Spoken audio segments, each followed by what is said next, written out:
Taste the Daily. பாகிஸ்தானின் அணு ஆயுதங்கள் பயங்கரவாதிகள் கையில் செல்வதற்கு வாய்ப்புள்ளதாக பாதுகாப்புத்துறை அமைச்சர் ராஜ்நாத் சிங் குற்றம் சாட்டியுள்ளார். குஜராத் மாநிலம் பூஜ் விமானப்படை தளத்தில் ராணுவ வீரர்கள் இடையே உரையாற்றிய போது இதனை அவர் தெரிவித்தார். மேலும் பாகிஸ்தானில் முகாம் அமைத்து தீவிரவாத செயல்களில் ஈடுபட்ட பயங்கரவாதிகளின் முகாம்களை காலை உணவு சாப்பிடும் நேரமான 23 நிமிடத்தில் இந்திய ராணுவம் அழித்தொழித்ததாக அவர் பெருமிதம் தெரிவித்தார்.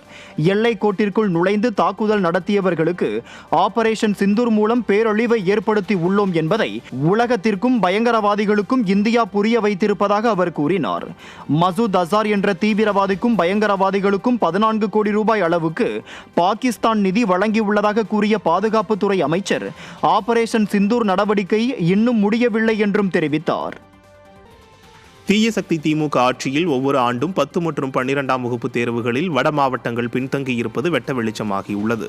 8,71,231 மாணவர்கள் 10ஆம் வகுப்பு பொதுத் தேர்வினை எழுதியதில் 93.8 விழுக்காடு என்ற அளவில் 8,17,261 பேர் தேர்ச்சி பெற்றனர். இந்த நிலையில் சென்னை மாவட்டம் புள்ளிப்பட்டியலில் 34ஆம் இடம் பிடித்தது. 12ஆம் வகுப்பு பொதுத் தேர்விலும் சென்னை 23வது இடத்தையே பிடித்திருந்தது.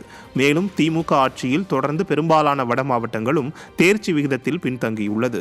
இதற்கு ரசிகர் மன்ற தலைவரை அமைச்சராக கொண்ட பள்ளிக் கல்வித்துறை மாணவர்கள் விகிதத்திற்கேற்ப ஆசிரியர்களை நியமிக்காததும் பள்ளிகளில் காலி பணியிடங்களுமே முக்கிய காரணம் என கல்வியாளர்கள் ஆவேசமாக விமர்சிக்கின்றனர்.